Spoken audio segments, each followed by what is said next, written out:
The final warning, the ultimatum, arrives the chrome and glass walls of orbital station.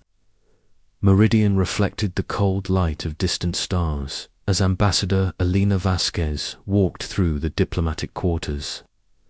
Her footsteps echoed in the empty corridors, a sound that had become all too familiar in recent months.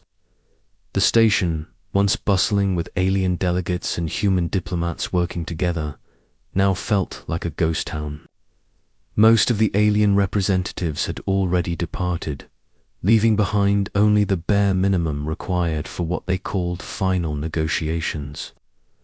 Alina paused at the main observation deck, gazing out at the vast emptiness of space.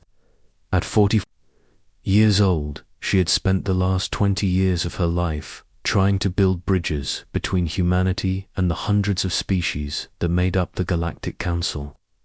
She had learned dozens of alien languages, studied their customs, and dedicated herself to the belief that understanding could overcome any difference.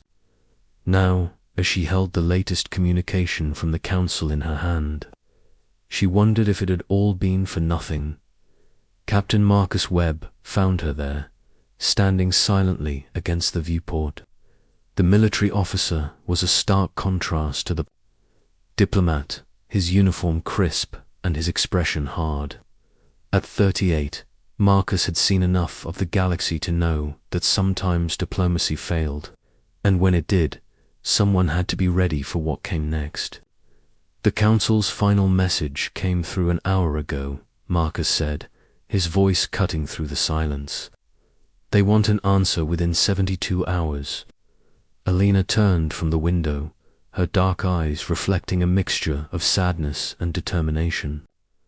Have you read it? Marcus nodded grimly. Complete submission to Council authority. All human colonies to be placed under direct alien oversight. Our military forces to be disbanded and replaced with Council peacekeepers. And reparations for what they call aggressive expansion, totaling more than our entire economy produces in a decade. They want to make us slaves, Elena said quietly. After everything we've built, everything we've achieved, they want to reduce us to a subject species. The communication device in Elena's hand buzzed with an incoming priority message. The holographic display showed the stern face of General Sarah Chen, commander of Earth's Global Defense Force. Her graying hair was pulled back in a tight bun, and her expression was serious as always. Ambassador Vasquez, Captain Webb, General Chen's voice was professional but tense. I need you both to report to the secure conference room immediately. We've received additional intelligence about the Council's intentions. The hidden secure conference room was buried deep within the station's core, protected by layers of encryption and shielding. Alina and Marcus found General Chen waiting for them, along with Dr. James Morrison, the station's chief intelligence analyst. The room's walls were covered with displays showing star charts, fleet movements, and communication intercepts. What you're about to hear cannot leave this room, General Chen began. Our intelligence networks have intercepted communications between Council members. This ultimatum isn't just about bringing humanity into line. It's about making an example of us. Dr. Morrison, a thin man with nervous energy, activated a holographic display. The Council has been watching our expansion for the past 50 years. While publicly they maintained diplomatic relations, privately they've been concerned about what they call the human problem.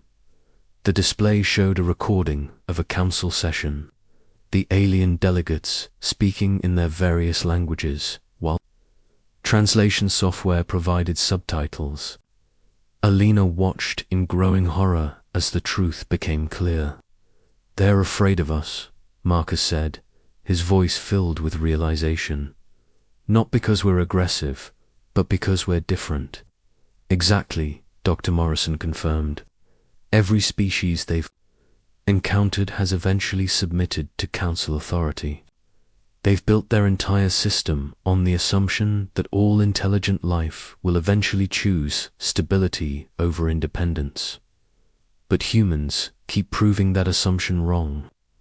The recording continued, showing High Chancellor Zareth, the Council's supreme leader, addressing the assembly. The alien's crystalline features reflected the chamber's lights as he spoke in his resonant voice. The humans refused to accept their place in the galactic order, Zareth was saying. They expand without permission, colonize worlds without council approval, and worst of all, they inspire other species to question our authority. This cannot be allowed to continue. Alina felt a chill run down her spine. They're not just trying to control us. They're trying to destroy what makes us human. General Chen nodded. The ultimatum is designed to be unacceptable. They want us to refuse so they can justify extreme measures. They plan to blockade our systems, cut off all trade. And if that doesn't work, they've authorized the use of military force. The weight of decision Captain Webb studied the star charts showing the positions of council fleets. How long do we have before they move? Our intelligence suggests they'll begin positioning their fleets within days of our refusal. Dr. Morrison replied, they're confident we'll fold quickly once we see the size of their forces. Alina moved to the central display, her fingers tracing the trade routes that connected human colonies to the rest of the galaxy. What about the species that support us? The Terran-Deltarian trade agreement, the cultural exchange programs with the Novari already suspended, General Chen said sadly. The Council has made it clear that any species maintaining relations with humanity after the ultimatum expires will face similar consequences. The room fell silent as the implications sank in. Humanity would be completely alone, cut off from the galactic community they had worked so hard to join. There is another option, Marcus said quietly. We could accept their terms. Alina turned to face him, her expression fierce. Accept slavery. Give up everything that makes us who we are. I'm not saying we should, Marcus replied. I'm saying we need to consider all possibilities. The Council controls over 90% of the galaxy's inhabitable worlds. Their combined fleets outnumber ours by thousands to one. If we fight, we lose. Dr. Morrison cleared his throat. Actually, that might not be entirely accurate. He activated another display, this one showing human technological developments. While the Council has been focused on maintaining their bureaucracy, we've been innovating.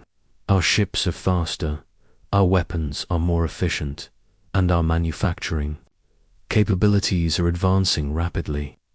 Technology won't matter if we're completely outnumbered, Marcus pointed out.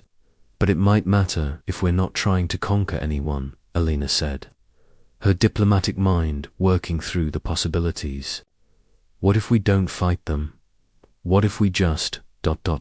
leave? General Chen raised an eyebrow. Leave. Walk away from the whole system, Alina continued, her voice gaining strength. No more diplomatic missions, no more council meetings, no more attempts to fit into their galactic order. We become completely independent. That's what they're trying to force us to do, Marcus said. Isolation. No. Alina shook her head. Isolation is when you're cut off against your will. Independence is when you choose to go your own way. The human response to communication came from Earth 6 hours later. President David Martinez appeared on the secure channel, his weathered face showing the strain of command. At 6, he had led humanity through economic crises, natural disasters, and now the greatest challenge in human history. I've consulted with the Global Assembly, President Martinez said. The The vote was unanimous. We will not accept the Council's ultimatum. Alina felt a mixture of pride and fear. What are your orders, Mr. President? Effective immediately, we are withdrawing from all Council institutions. Our ambassadors are being recalled, our trade agreements are being terminated, and our diplomatic missions are being closed. We are declaring complete independence from the Galactic Council. General Chen leaned forward. And if they respond with force, then we defend ourselves, the President replied. But we will not start this fight. We will not become the aggressors they claim we are. Captain Webb nodded approvingly. What about the colonies? Some of them are deep in Council territory. Emergency evacuation protocols are being activated. President Martinez said, any human who wants to return to Earth or the core colonies will be brought home.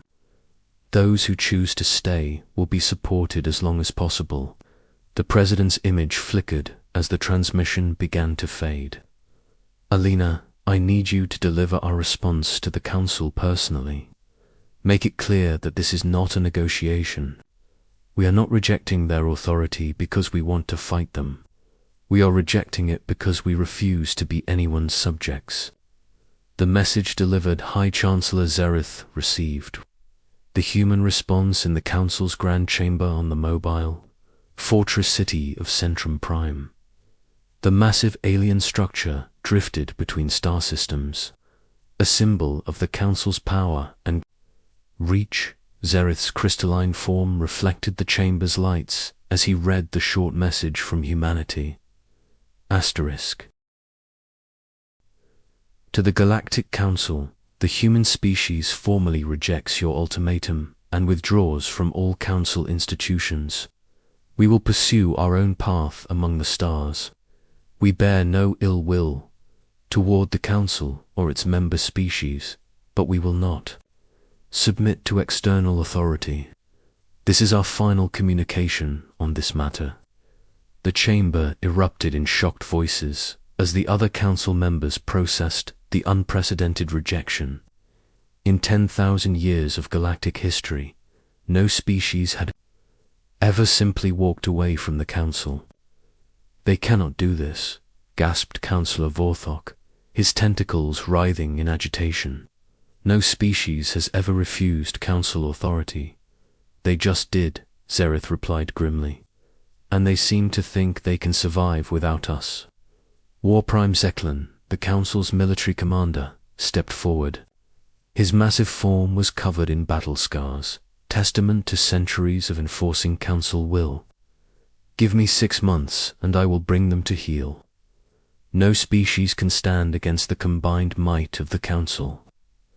Zereth studied the star charts, showing human territory, perhaps. But first, we must understand what we are dealing with. The humans are not like other species. They do not seem to value survival over freedom. Then they will learn the price of defiance, Zeklin growled. But even as he spoke, Zereth wondered if it would be that simple. The humans had just done something that was supposed to be impossible. They had chosen the unknown over the security of Council protection. As he looked out at the stars, the High Chancellor couldn't shake the feeling that the galaxy was about to change in ways none of them could predict. The 72 hours had passed, and humanity had made its choice. The age of diplomacy was over. What came next would determine not just the fate of the human species, but the future of the galaxy itself. Asterisk. The human response. The withdrawal begins to R. Alexandra Reed stood in the observatory of the research station orbiting Kepler 4 to B, watching as the last transport ships departed the system. Her life's work, a joint human-alien xenobiology research project, was being abandoned as humanity began its complete withdrawal from Council space. The irony wasn't lost on her that she was an expert in alien life forms, yet her own species was about to become the most alien thing in the galaxy at 34. Alexandra had spent the last decade studying how different species adapted to new environments. Now she was about to witness the ultimate adaptation test as humanity faced total isolation from the galactic community. "Dr. Reed, we have incoming traffic," called Lieutenant Tom Bradley from the communications console. The young engineer had been working round the clock to coordinate the evacuation of human personnel from deep space installations. "Put it through," Alexandra replied. Walking to the main display, the holographic image showed Commander James Foster, the representative, from the outer colonies. His weathered face bore the marks of years spent on frontier worlds. Far from the comfort of Earth, James had been one of the strongest voices supporting independence during the emergency sessions. "Alexandra, we need to talk about the research." "Data," James said without preamble. "Earth Command wants to know if we can take the xenobiology archives with us." "That would be theft," Alexandra replied. "The research belongs to all participating species. The research that human scientists contributed to," James corrected. "The Council made it clear that we're no longer welcome as partners." "Why should we leave our work behind?" Alexandra considered this. The Council had indeed terminated all joint research projects the moment humanity rejected their ultimatum. Years of collaborative work were being dissolved overnight. "Copy everything," she decided, "but we'll transmit the data to the Council archives as well. We may be leaving, but we won't be thieves." The Council's panic on Centrum Prime. The Council's emergency sessions had been running for 3 days straight. The massive chamber that usually hosted formal diplomatic ceremonies had been converted into a crisis command center. Holographic displays showed the movements of human ships, the status of abandoned installations, and the growing number of member species asking uncomfortable questions. "Hi, Chancellor." Zareth found himself facing something that had never happened. In his long life, a complete breakdown of the established order. The crystalline being had ruled the Council for over 2 centuries, and in all that time, every crisis had been resolved through negotiation, intimidation, or force. The humans were proving resistant to all 3 approaches. "Report," Zareth commanded, as War Prime Zeklin entered the chamber. The massive military commander's armored form reflected the chamber's lights as he activated the tactical display. "Human evacuation is proceeding faster than our projections indicated. They're not just withdrawing personnel, they're dismantling entire installations and taking the components with them." "Are they destroying anything?" asked Councillor Vorthok, his tentacles still writhing with nervous energy. "No," Zeklin replied, and his tone suggested this surprised him. "They're being methodical. Every facility they abandon is left clean and undamaged. Some of them are even transmitting operational manuals to our forces." This caused a stir among the Council members. The expected response to their ultimatum was either submission or desperate resistance. Instead, the humans were conducting an orderly withdrawal while maintaining what appeared to be professional courtesy. "What about the blockade?" Zareth asked. "Positioned and ready," Zeklin confirmed. "We have 3,000 vessels surrounding." Human space. Nothing larger than a communication probe can get through. Councillor Thylex, one of the more moderate voices on the Council, raised a concern. "What about the economic impact? Human trade routes carry 40% of our luxury goods and 30% of our rare minerals. Temporary disruption," Zareth dismissed. "Other species will fill the gap." "Will they?" Thylex pressed. "The Navari have already filed formal protests about the termination of their cultural exchange programs. The Daltarians are questioning why their trade agreements were suspended without consultation." We're not just isolating the humans, we're disrupting the entire galactic economy. The Human Innovation President David Martinez sat in the Oval Office, surrounded by charts and reports from across human space.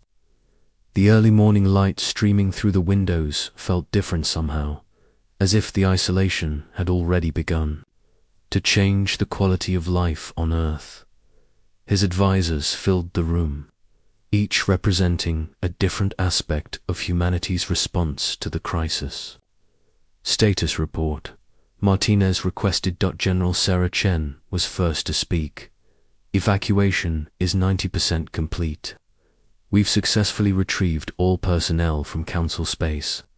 The installations they've abandoned are being transported to our outer colonies for reassembly. What about the blockade? Martinez asked. In position as expected, Chen replied. But our intelligence suggests they're not prepared for a long-term siege. The Council has never had to maintain a blockade of this size for more than a few weeks. Dr. Michael Torres, the head of the Science Council, leaned forward.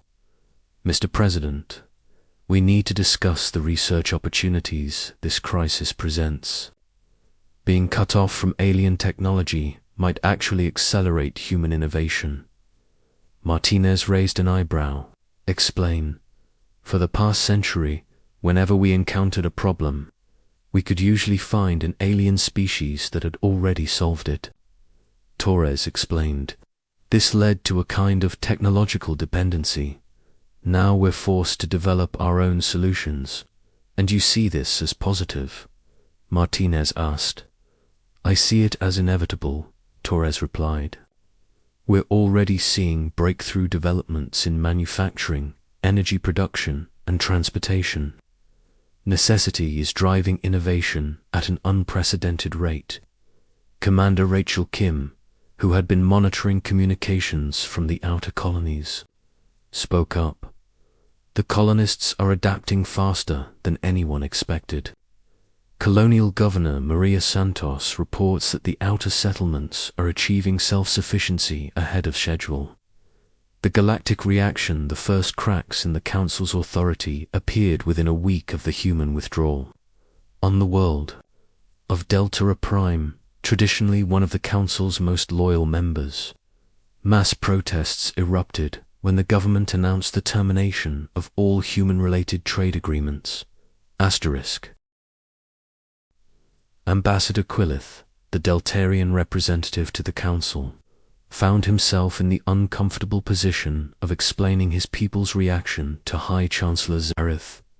The tall, elegant alien had always been a diplomatic moderate, but the current crisis was testing his loyalty to the Council system. Your Excellency, Quillith began carefully, my people are asking why their economic partnerships were terminated without consultation. The human trade routes represented 30% of our gross domestic product. The humans chose isolation. Zareth replied coldly.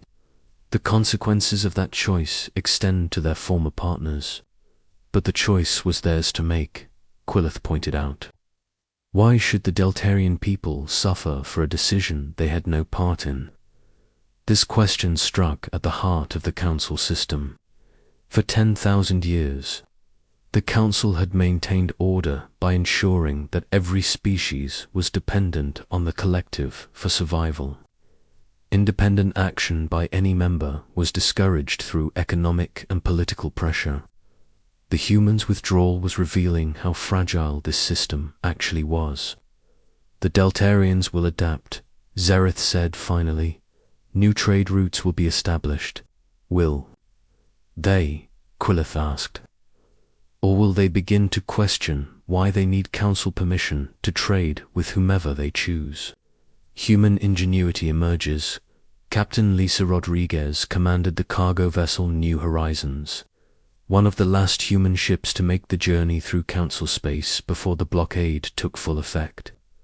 Her mission was to deliver critical supplies to the outer colonies, but she was also carrying something else. Proof that human isolation was breeding innovation. Engineering report. Lisa called as her ship approached the blockade perimeter.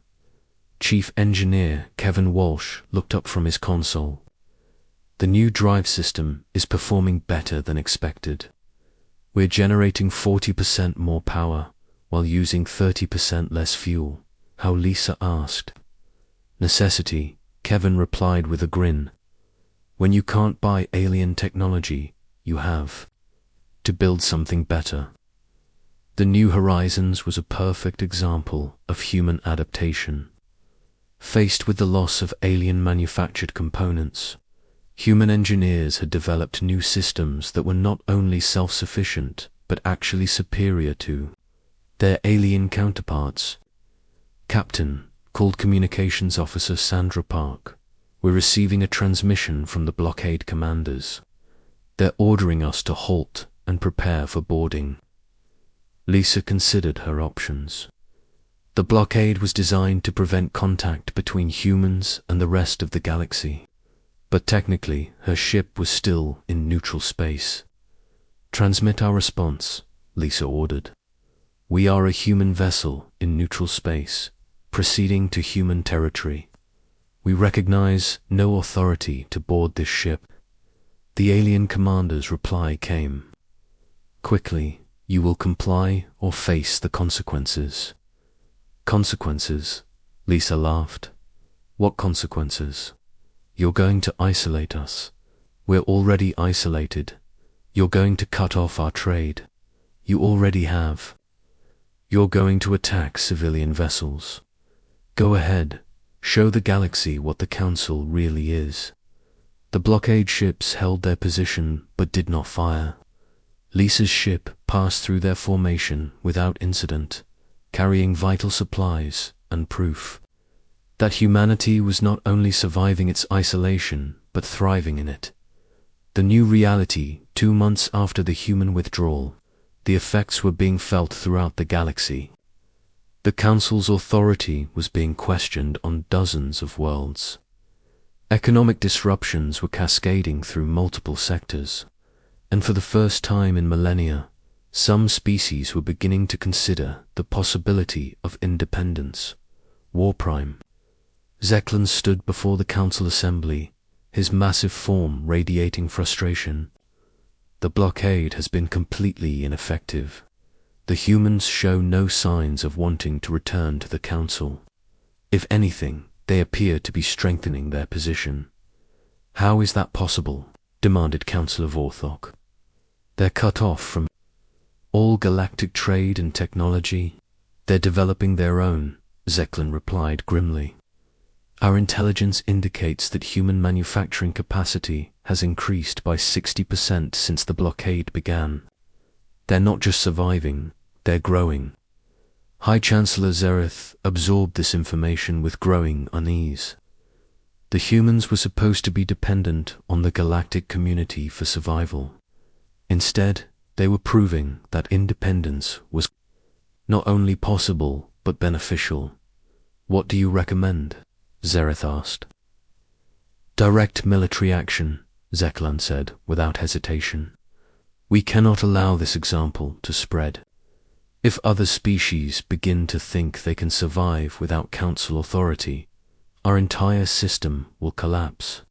And if we attack them, Zereth asked, then we show the galaxy what happens to those who defy us, Zeklan replied.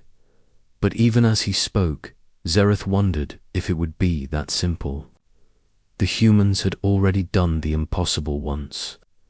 They had chosen freedom over security and somehow made it work. If they could do that, what else might they be capable of? The galaxy was changing, and for the first time in 10,000 years, the Galactic Council was not in control of that change. The humans had walked away from everything the Council offered, and in doing so, they had shown every other species in the galaxy that there was another way to live. The age of Council dominance was ending, and nobody knew what would replace it. Asterisk.